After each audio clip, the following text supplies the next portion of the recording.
Why am I holding this like a serial killer? Well, Sorry. you're not gonna do much with this. Well, it'll take a lot. That's too much effort for me. Yeah. And I think they're like, kind of liable. Great. But we're gonna serial killer some kiwis. Okay, to start. I've never made a charcuterie board. I really haven't. This is like my favorite part because honestly, especially when I'm working with people who are creative, because I have expectations, but like not like they're not crazy. But watching some people, it's been truly entertaining. Oh, well, it's gonna be entertaining because I literally, this is what I do. Like when I have company over, it's just meat, cheese, and then fruit. Well, Sorry. now I have like a dream to do a charcuterie board on top of a cheesecake. I was thinking that. I'm not joking. Like a savory charcuterie board? Yeah. On top of a whole cheesecake. Yeah, whole cheesecake. Wait, what if we did it on top of a slice?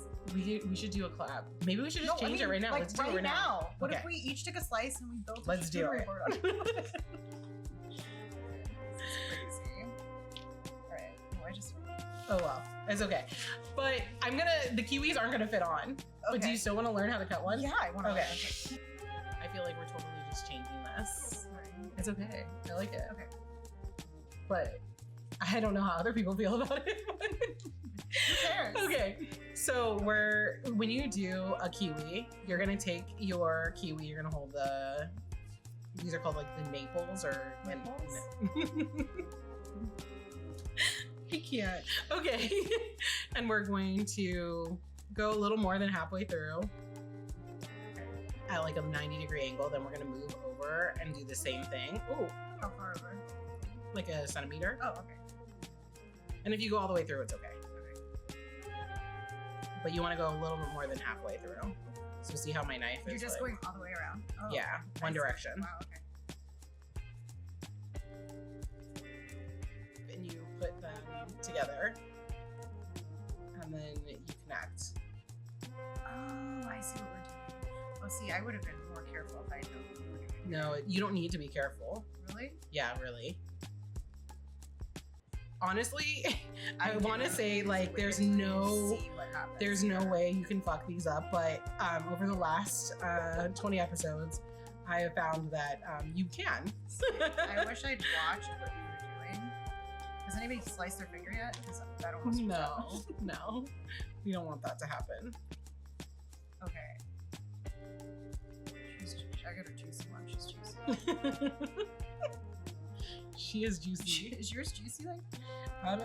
There's a little juice. There's a little juice. Okay, hold on. I have one more. Oh. Am I supposed to? This gives Tabari anxiety because he's like, you should have them put it down. There you go. Okay. That was a little juicy. So, Alright. and that's how you make a kiwi. Literally exactly how my grandma was. Like one time she made a woman cry in the grocery store because she was like brand new. It was like this teenage girl. She was brand new at the register and she couldn't figure it out. And she goes, "What are you, stupid?" And the girl was like, "Oh no." She's like, "You're an idiot." Just so. And I didn't mean it really like in a mean way, but just was like, "What's wrong with you? You're so stupid." It was like, I can't. Kudos to grandma. I guess. Grandma's being mean?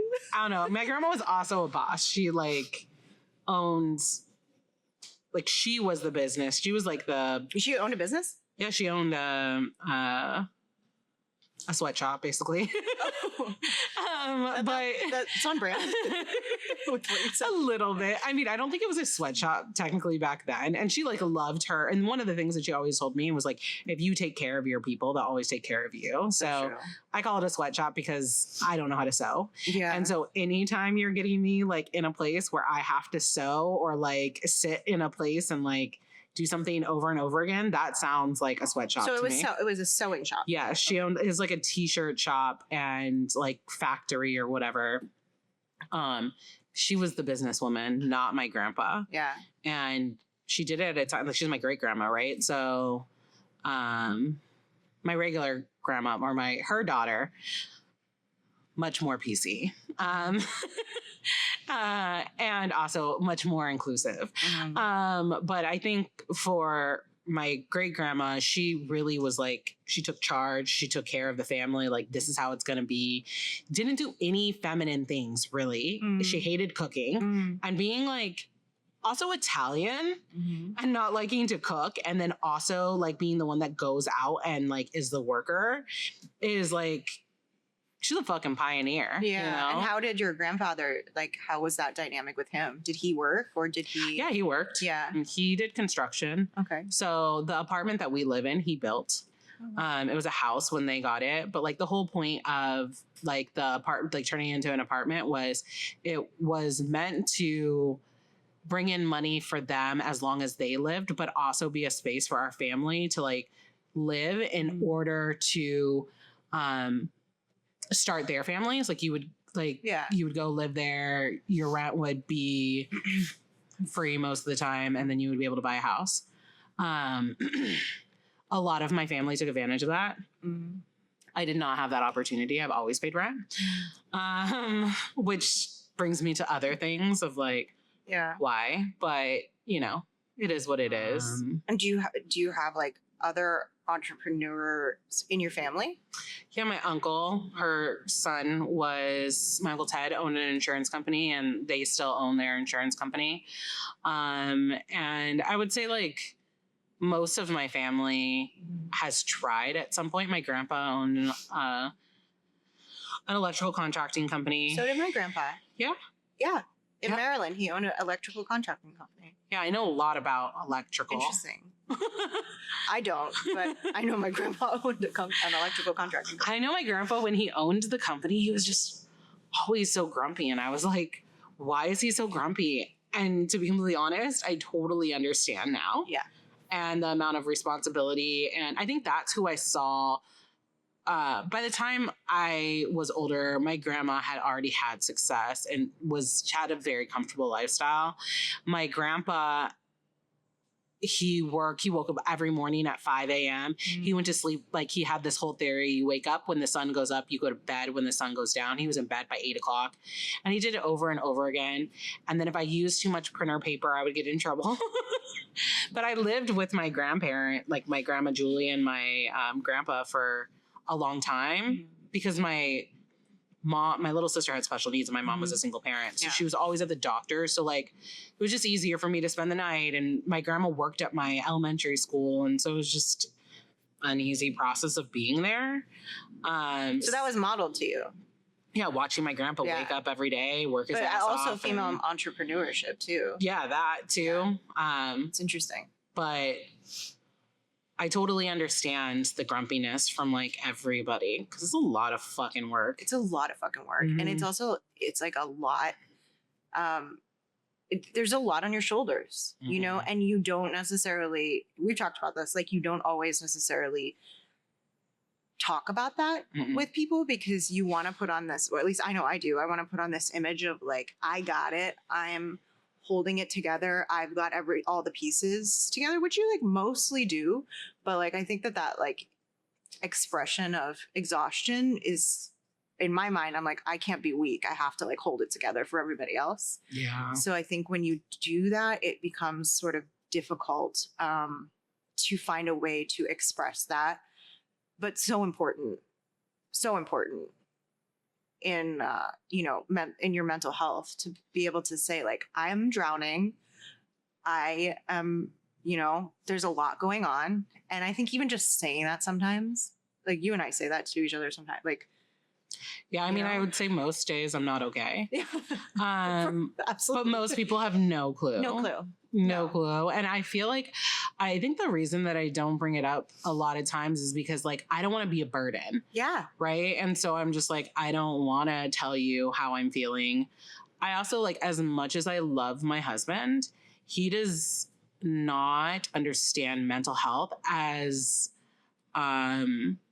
much as I would like him to, which also brings me to some pause because the military is the reason like they have so many mental health issues. Yeah.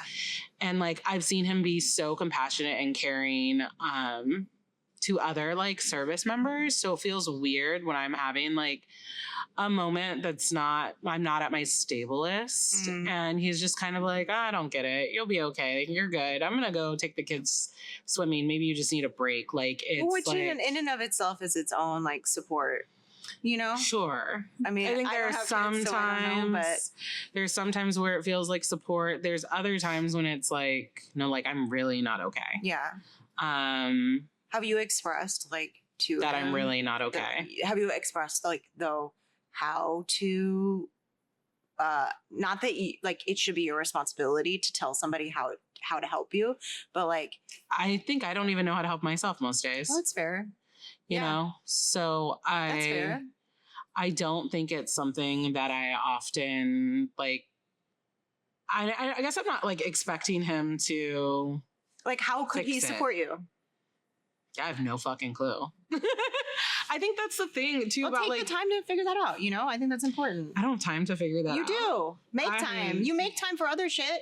You make time for like the floors getting redone. You make time. You got to make time for yourself too, because otherwise, then we end up in this situation. We're so good at telling each other. I know. Like, how often do we? And I think I think too. I'm gonna be like completely honest. Having a team. There'll be times where I'm like, I need a day for myself. And then something happens where like I have a team member who's not okay. Yeah. Or something happening there. And it's like, I don't know how to not put myself first. I mean, how to not put other people first before myself. So there's a lot of times where I'm just like, I'm in this state, but like, I'm stronger than all of these other people. So I'm okay. And that also comes from my mom, my grandma, my great grandma, and them always being the person who was strong, but to take care of everything when things weren't like, I don't know. I wasn't there when my great grandma and my grandpa were together. Right. But I feel like people who are entrepreneurs, it comes out of trauma. I agree. So like we own businesses because we don't trust anybody else to touch anything else. Yes. To hold it. Yeah. So it's like we do that. So I feel like my grandma was the first to be like, I don't trust you. Like, you know, I'm going to take care of myself. Yeah. And like, you get to be along for the ride. I don't know. I may be making this shit up because I've never deep dived in this. And I think that like, as many questionable moments that I had with my great grandma, I had a lot of really great moments with her too. And I do like, even with the apartments where like my cousins got to live there for free and I didn't, like, part of me feels like, I don't think it was because I was Black that I had to pay rent. I think it was because I was smarter and sorry to all of my cousins. But it's kind of true. I doubt they're watching this anyways. But I was like more capable, more able, like stronger. Like, well, there's like that's a very interesting thing. There does become a burden that comes along with being so capable, right? And I see that with my mom because my mom was always the person that always had she held everything together. You know, and not that my dad didn't support her. He did, but she was always the person that made the decisions, always the person. And then I became that person. And I think that there's a great burden in that situation. You know, it's a great, wonderful thing to be that person and to run a business and create a business and all of the positive aspects that come along with that. But there also is there's a burden and it's heavy. Now we'll just start building. That's like a crown. But like, there we go. All right. To get started. All right. Actually, this is going to be so much fun. I'm going to use it just for fun. Just for funsies. I'm like, we can even build around. Ooh, look at that. That's what I'm going to do. I'm going to put some around. Shush, French. I'm peeling this orange. This feels like my creative juices are flowing. Because I've never done this, so I'm not really teaching. That smells We're just doing good. it together. I really love that. Because maybe after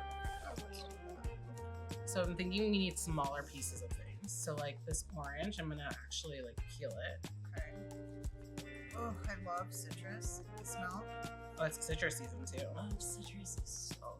I have an orange tree at my house, and it is just one of the most magnificent creations and gifts from God. Like you just walk out and pick an orange off the tree, and I used to have a California. fruit salad tree. oh, So what? it had, it's called a fruit salad tree, and it had like 5 different types of citrus on it. Coming out of the same tree. Yes. It's like the coolest thing ever. Okay. I see what we're doing here. Are we putting meat on this sucker? I mean, I kind of want to. this is every stoner's dream. I wish I was hungry. Well, you can take this home, man. Yeah. I don't know what I'm doing either. I'm just kind of going for it. All right, let's just keep going. That's what we said earlier. Also, right? we didn't even talk about this. Like, you own a whole ass cheesecake company.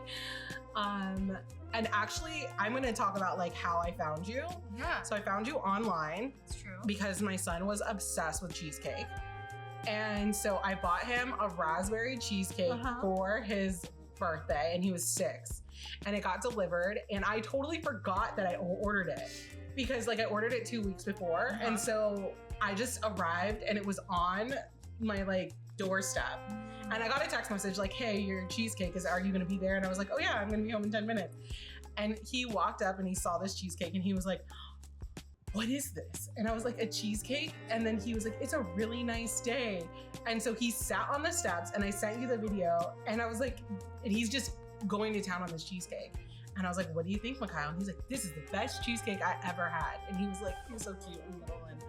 And then after that, I was like, we ordered cheesecake all the time. And then That to me, like that moment right there is wild.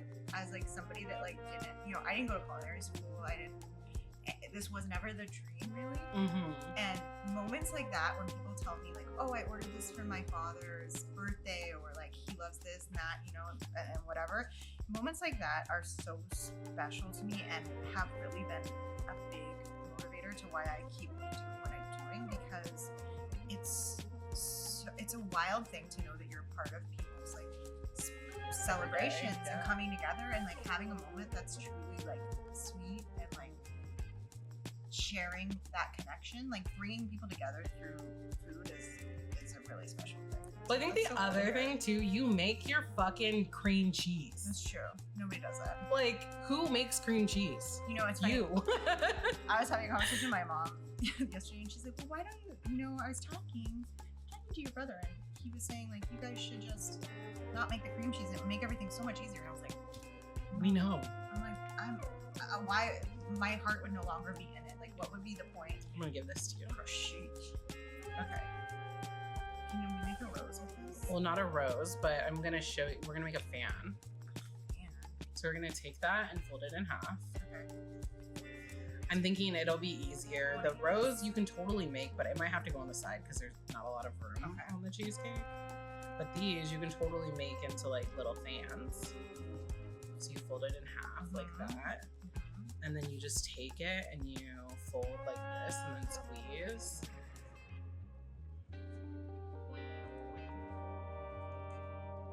And then it's like a cute little fan.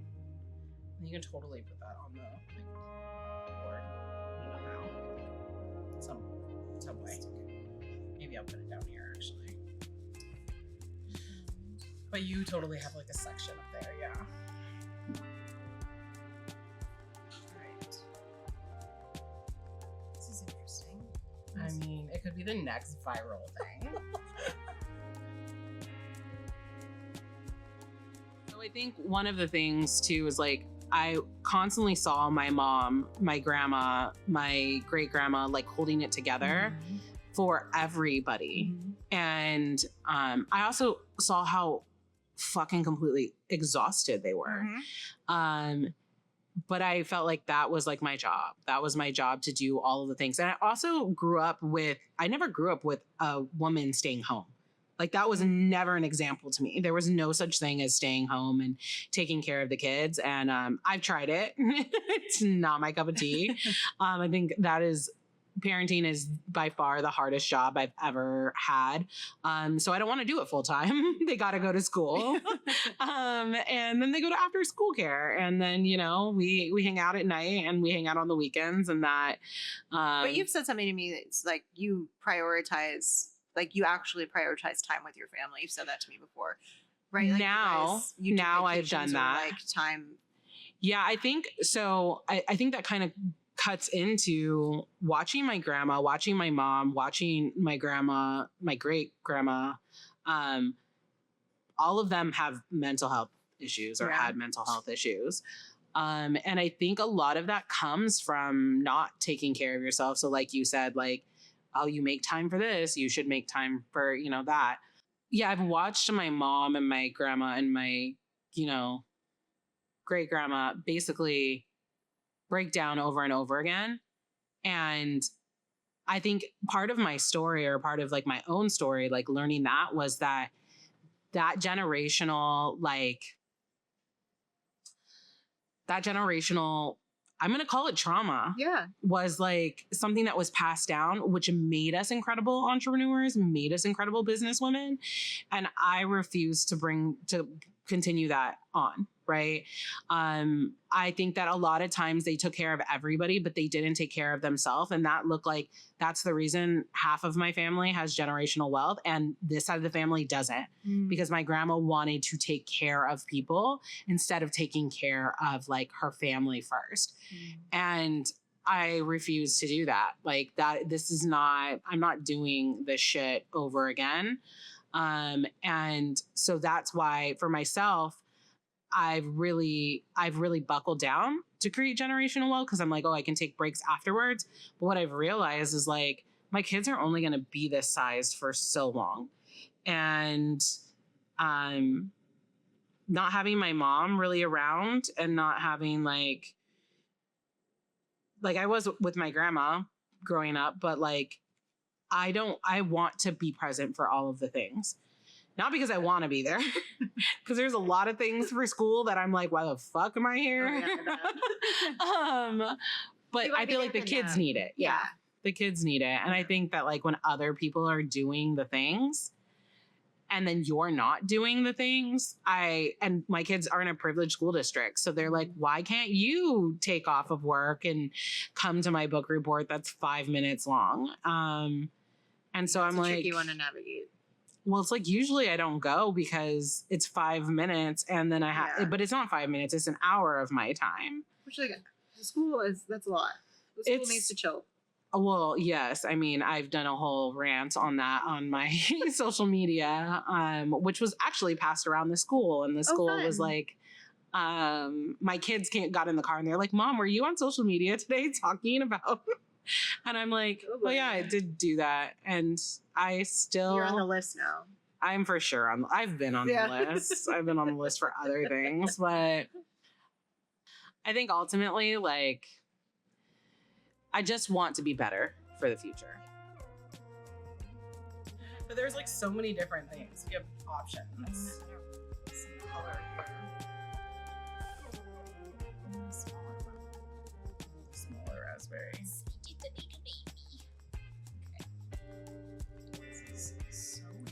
So my thought was like totally just fruit on top of a cheesecake. But I also love the idea of like making it sweet and savory. Yeah. I've been wondering about the idea of a savory cheesecake. Like what happens there? Oh my gosh, like a chive and like... Yeah, especially with the cream cheese, because the cream cheese is made from scratch. Like almost taking the flavors of like a bagel and making it into a cheesecake. That would be delicious. Oh my God. You have to do it. I'm gonna crush up pistachios. I think I'm gonna eat one of these. You have to make sure they're good. Yeah. Taste test. Just for science. Always just for science.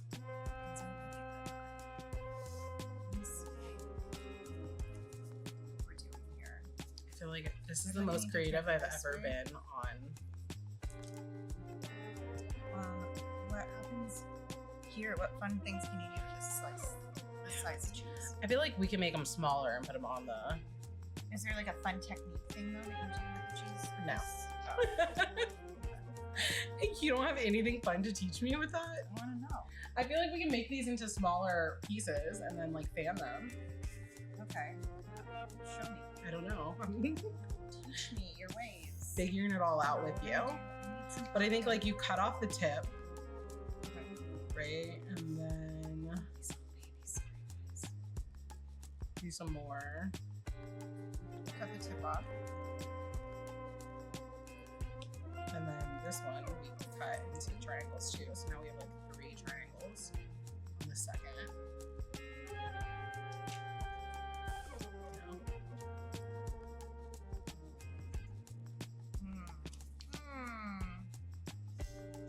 Cheese on cheese. Cheese on cheese on cheese. I mean, like, how cute is that? That is. Oh, I see what you did. Okay, I make good triangles. Okay. Here, you can have one of my triangles. Just one. Well, I mean, you can have. No, I just wanted to learn No, how to cut the triangles. Oh, so like here, so this piece right here. Yeah. And then what we're gonna do is we're gonna basically cut these 2 in half. Okay. And then we're just gonna cut them in like this. Diagonally. Okay. Then you have like good triangles. I see. Okay. So we need a little This is really a choice. symmetry. And maybe we add some cheddar.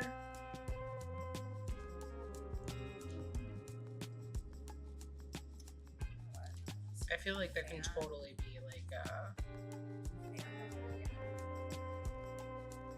we have to do this as a class.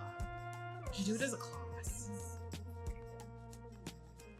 I'm just gonna keep eating. I'm sorry. It's okay. There's plenty extra now. Like we're only doing like a little. It's okay. But you want to learn how to make a roast to put on the side of this. Okay. I'm in such a habit of cutting the tops off the strawberry. It's gonna be so much better with it. I mean, like, look at this so far. I also did like this side. So cute. That's in the way. I need to eat it. Mine will be revealed. I also feel like we can make like little, like if we folded them in half, made like little roses. Yeah, I want to see how you do that. Let's I need a nice big old piece. So just like fold it in half. fold it in half first. Yeah. That's the trick. I'm like, I need honeycomb on this, so Honeycomb.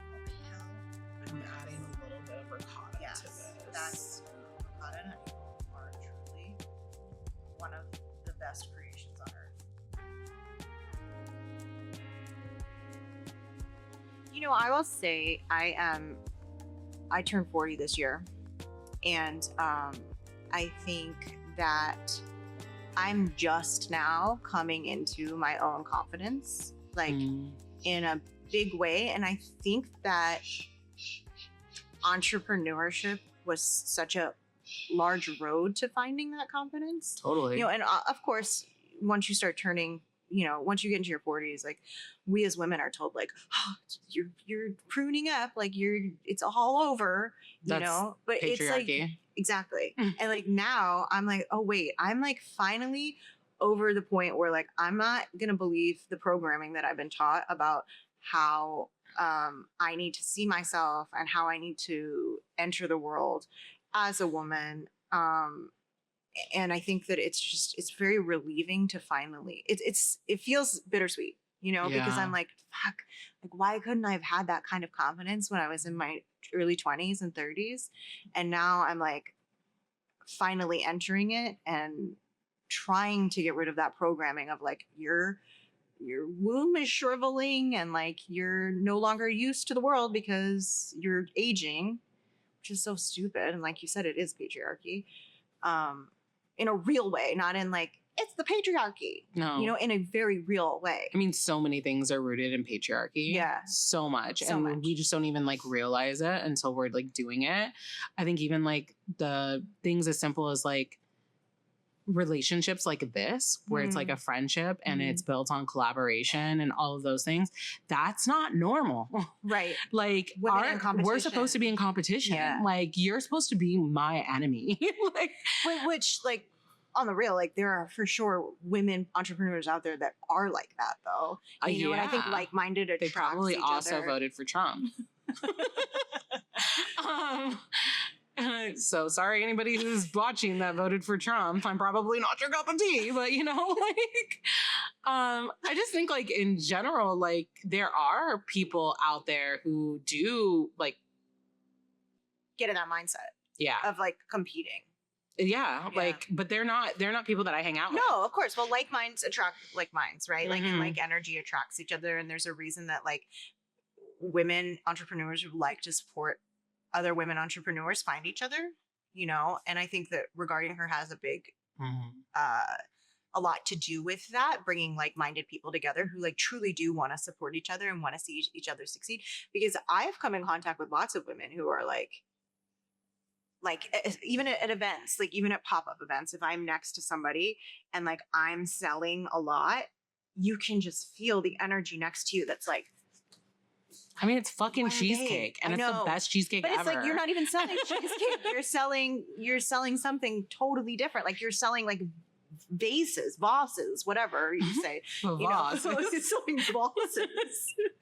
That's why you don't have a line. It's a vase. Right. Who wants to buy a vase? You know, but like you can still feel that energy of like, well, why are they succeeding and I'm not? Yeah, that's probably why though you're not succeeding, right? Exactly. Totally. I think it's a whole energy, but it's also like figuring out, like, for me, I feel like I used to be that person. Oh, it's interesting. I used to have a really hard time like cheering people on because I sucked at cheering myself on. And I think that was rooted in like, I have a very like matriarchal family, but we have a lot of strong, successful men in our family who have told us that we aren't worth a fucking damn. Like, it didn't happen with my great grandma, but as certain people started to make a lot of money, the response to people was very much like, you're less than me. And I remember growing up that was something that I always was constantly trying to prove that I was worth something. And so I think that's where the competition came from. I remember when I first started doing cheese, I met my friend Andrea, who's one of like my best friends now. And she owns Hungry Drea Creation. She's in Long Beach. I'm in Pasadena. So that's 100 miles away from each other. Right. That's like Long Island and fucking like Manhattan for like New York sense. But I remember her being like, oh, hey, we should like hang out. And I was like, no, like you're the competition. And like I service everywhere, which I hate driving, but during COVID, it was like fine. And I think like through that relationship, I started to realize like, this isn't serving me. Yeah. You know, and we started to become friends and I was like, wait, I actually like her. And wait, we actually have value. We're giving each other value. We do the exact same thing, but we're giving each other value. Which also comes in like that confidence thing of like, once you know that you're not in competition with somebody else, like once I came to the conclusion that like, I make this product, nobody else makes this product. And it's my interpretation of what a cheesecake is. And like, once you find the confidence of like, I do this my way and my expression of it and nobody else, like I'm not in competition with anybody else, you know? And I think that that's finding confidence in yourself as an entrepreneur, as a human being, as all of these things. And like getting to that place is very hard. It's not easy. It's staying in that place. And staying in that place. Yeah. Is even more It's difficult. a meditation, right? Every day. It's a meditation to like find the dance of those two things. I think that's entrepreneurship in general. There'll be so many times where I'm just like, people ask like, oh, how are you doing? And I'll just be like, I'm good. And like, there are days where I do believe that I'm good, you know, and I'm finally feeling like, oh, this is my second time opening a restaurant. It's not as stressful as the first time. And I do feel that it's less stressful. And especially when it comes to money, I'm not waking up as often in the middle of the night. I mean, I still don't sleep enough, but I don't wake up often in the middle of the night. And if I do, it's easy to remind myself, I can't solve problems at 3 a.m. Go back to sleep. I at least get an additional 2 hours, right? Because at 5 a.m. I'm like, I can solve problems because New York is going. But I think like you have those moments of like really learning yourself and like where your limits are, how to kind of self-regulate a little bit better. And, you know, I think having relationships and friendships like we have, it really helps. Like I've walked in the middle of like having the biggest breakdown and you've just been there and been like, it's okay. Just take a deep breath. You got this. It's different when you have somebody who's like your friend too, who knows exactly what you're going through, saying take a deep breath, as opposed to sometimes having my husband tell me to take a deep breath. Yeah. I'm like, you don't even fucking get it. You've been told what to do since you were 17. You're in the military and like you literally like, I'm not even going to get into what I think. Like there's not a lot of free thoughts happening, you know? Yeah. And so like when you're growing a business, it's a little different. And there doesn't even need to be like, it's like, hey, it fucking sucks. Right. Today sucks, but you'll be fine tomorrow. You're going to get up. You're going to push through. And especially with you, like, I know you, like, you're going to push through, period. End of sentence. We always figure it out. And you always figure it out and you pivot as you have to and you find a way and you just walk down the path and you just keep walking and you don't stop walking. And like, I think that's any successful entrepreneur, that is their mission. It just is. And you don't necessarily think about it. You're just like, okay, well, let's figure it out. We figured it out and we keep walking. Yeah. And like you said, there is a downfall to that if you don't take the time to do a self inventory and say like, okay, where do I need to put some energy to preserve that? And even in like your relationship, you know, being in business with a partner is really fucking hard, really hard, because you're managing like 6 different levels of a relationship. You're managing the business part, you're managing the personal part, you're managing the like everyday relational like logistics part, the intimate part, which just doesn't work very well when like all the other things are like not. Of course, because you're really like, I don't know, I may have come to the conclusion that like you're not supposed to really be in a business with your partner because it just it's very, very, it just changes the dynamic in such a difficult way, where you have to have emotional intimacy, right? To make a relationship work, you have to. And when you're like having an argument over not ordering boxes and then not having dry ice and not having all of these like things that you need to run the logistics of the business. And then you become like, there's just a natural dynamic that happens where like one person's the boss and one person's like telling the other person what to do. And then like, especially as a man and a woman in a relationship, like if I'm ordering you around, like that's not going to feel good to a man's masculinity. No. So it becomes. I feel like it turns my husband on a little bit, but he's like, I like to be ordered around. Yes. He's like, this one's a little cuter than the other guys who tell me what to do. Yeah, but it's fucking hard. It's like, and there's no playbook, right? I mean, maybe there is. Shout out to whoever wrote that. I mean, should we write it? We should write something. I don't know if it would be a playbook, but you know, I think there is definitely like those moments of like you said earlier, like, do you tell your husband what you need to feel supported? Yeah. And I think for me, it's like, I don't communicate that because I'm telling people all day what to do. Yeah. Right. And you're like, this is the one person I want to just know how to help me. I totally get that. That's really hard because you're like, I don't want to have to tell you how to support me because that's another task to add on to the list of tasks that I have already. Yeah. And you get the rules all the time. Like you don't have to make all of those decisions. I know he's been in the military for a long time. I know he makes big decisions. So I don't want to like downplay what he does. I mean, it's hard. It's just hard. And it's not bad. It's just difficult.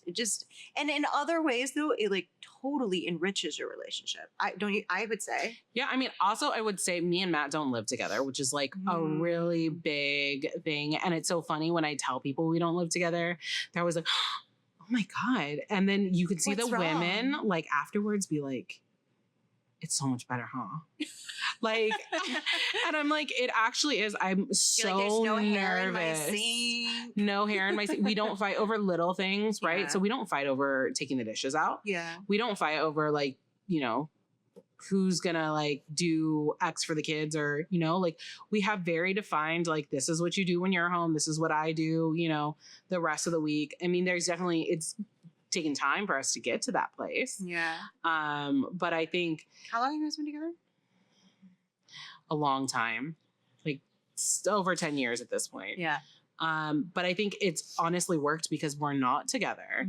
And like, I am terrified of him retiring because then I'm like, you're going to be in my space all the time. And like, we've had conversations and he's like, that's really hurtful to say. Like, that hurts my feelings. And not a lot of things hurt my feelings. But when you say that you don't want me to be around 24/7, that is hurtful. I'm like, well, build a bridge and get over it. Cause like, that's how I feel. I mean, good communication on his part. Yeah. Well, Shout out, Matt. Also, like, not a lot of things hurt his feelings. So like, good for him to like tell me that it hurts his feelings. But yeah, I'm not going to change how I feel. Like, I am afraid of it. I like what, like, my routine. I like our spaces, all of those things. The things I do look forward to is 2 household incomes in one location. You know, we'll probably have a house then instead of living in an apartment. But I'm like, I don't want to fight about the little things. That's what it comes down to. It's not him. It's the little things that come with relationships. And, you know, we've talked about after, you know, he retires, what is he going to do? People have asked him. And he's like, I'll probably just work for her. It's hard. It's really, really, really hard. And it also, like, it takes such a toll on your relationship. In like, because at this point, it's been like 5 years I've been in business. And I'd say like the first 2, Greg still had another job, so he wasn't like on full time. And then, you know, he came on full time, and we also opened a second business together. So it's like, it becomes taxing on your personal relationship when, especially like, I was just looking at our text thread, right? Like the past few months, and there's nothing but, hey, can you, the boxes arrived today. Hey, can you go grab raspberries from the store? Hey, can you, you know, like, just like, it becomes a logistical relationship. And if you don't take the time to reconnect on a personal level, then you'll lose your relationship. Totally. Because then it just becomes like, oh, we're just 2 people working together. And then, especially if you're like, your whole schedule is your work, and you wake up and you go to work and you work all day, and then you come home, and then you're still on the computer and you're still emailing and placing orders and like answering calls, and you just never, there's no time. There's literally no time to even plan a date night. Yeah. Let alone go on one, you know? But again, I guess it goes back to like what we were talking about, like just making the time. I mean, I think he should own a business, just not work in mine. For sure. And I'll like help him, you know, get it started. He also has like good friends that have incredible businesses that he would make a lot of money and probably enjoy. And for me, I'm just like, as we're getting closer, because he's at 20 years, it's like, what do you want to do after? And for me, I'm like, I don't really give a shit what you do after, but I know how much time and energy he spends with his current job.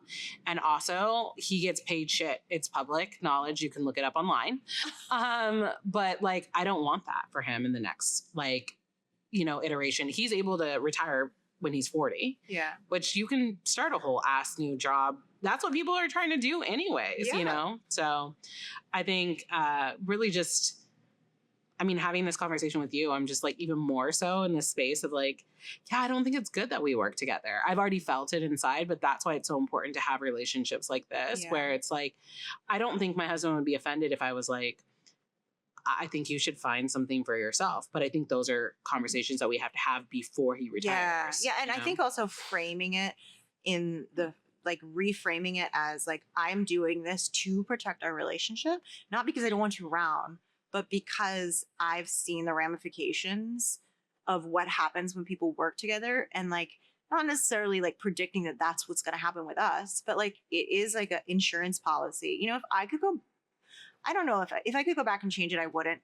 but I would be lying if I said I didn't have the thought of saying like, what would our relationship be like? How much stronger would it be? And what would be different if I had not partnered with him in the business, you know? This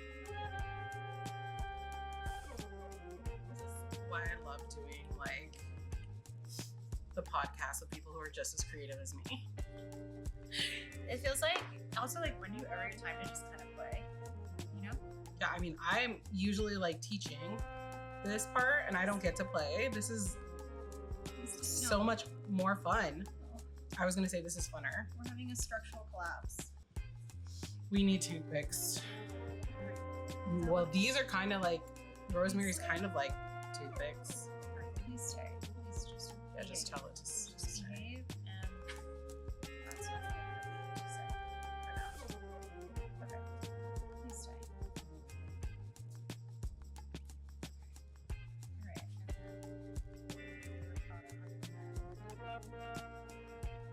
This is a weird choice. It's a very weird choice.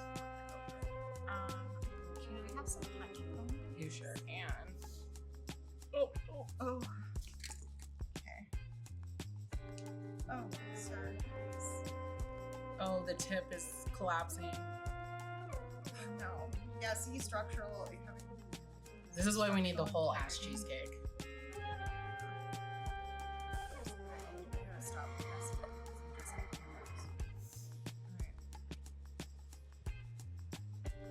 Ooh, yours is maximalist experience. Max.